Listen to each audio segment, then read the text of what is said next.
What I have here is Samsung's Galaxy Z Fold 5 and it's the latest foldable phone that turns into a tablet. It's the most expensive Samsung phone that you can get in the market right now, and it comes with a few differences, but for the most part, there's not a whole lot that has changed. This time around, what you do get on the Z Fold 5 is a more refined design and a new chipset.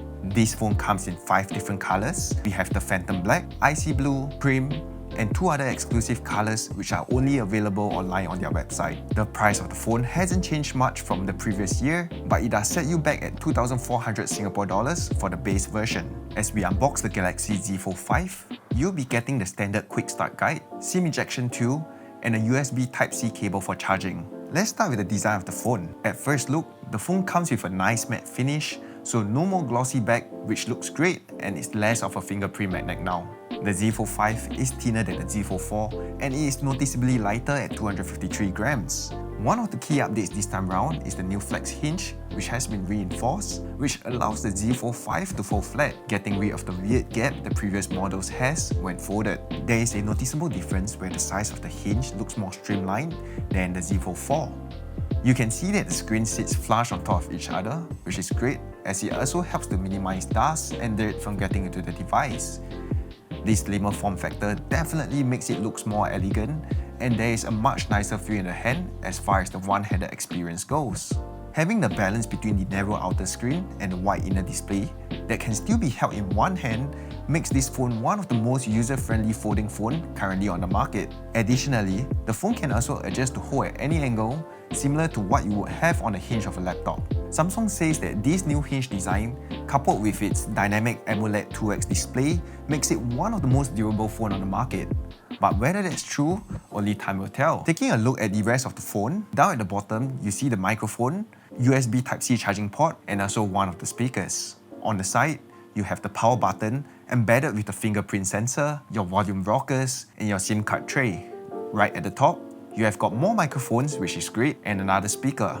The pair of stereo speakers on the Z Fold 5 are louder, and the quality is great too with decent bass, and also at the same time coupled with well-presented highs. Moving on to the camera setup on the phone, the Z Fold 5s are pretty similar to its predecessor, where it comes with a 50MP main sensor, 12MP ultra-wide angle lens, and a 10MP telephoto lens that zooms in up to 3 times optically, and we also get up to a 30 times zoom on this phone. The flash placement on this phone is also located differently from the previous model. The 4MP selfie camera lies hidden under the inner display, so at least that won't interrupt the display panel. If you want to take the best quality selfies, you would probably use the main rear camera using the cover screen as a viewfinder. The photos taken using the front camera came out looking pretty cloudy and isn't really intended for selfies, but are still passable for video calls.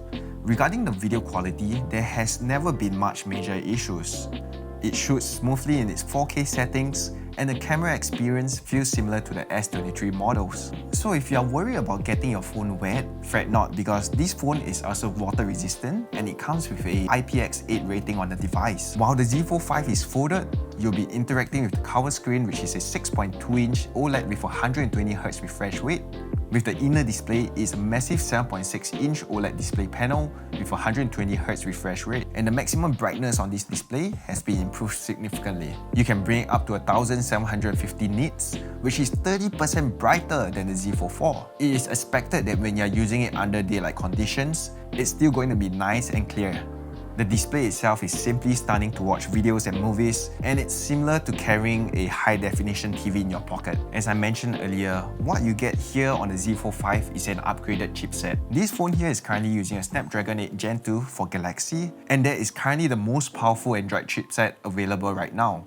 I have not had the opportunity to test out the battery efficiency yet, but it has the same battery capacity as the Z Fold 4, coming in at 4,400 mAh.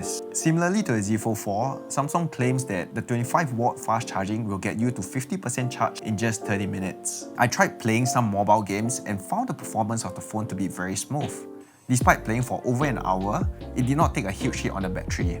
The phone was slightly warm on the middle part of the phone, and the new chipset is what makes this phone perform so well. So one key thing to note is that the Z Fold 5 has similar user interface as the other flagship phones, but with additional functions to take advantage of due to its folding capabilities. For example, if you are scrolling through something on the cover screen, you can open up the phone to continue what you were doing in full screen mode.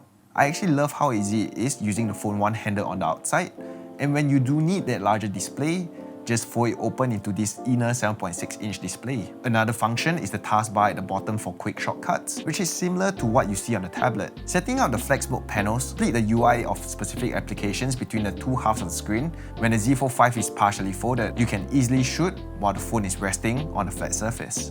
Another big part of the user experience is multitasking, where it is quite easy to drag and drop app icons to split screen mode with up to 3 apps running at once. Everything feels super fluid, whether you're going into different apps or into the browser. It feels and looks super smooth.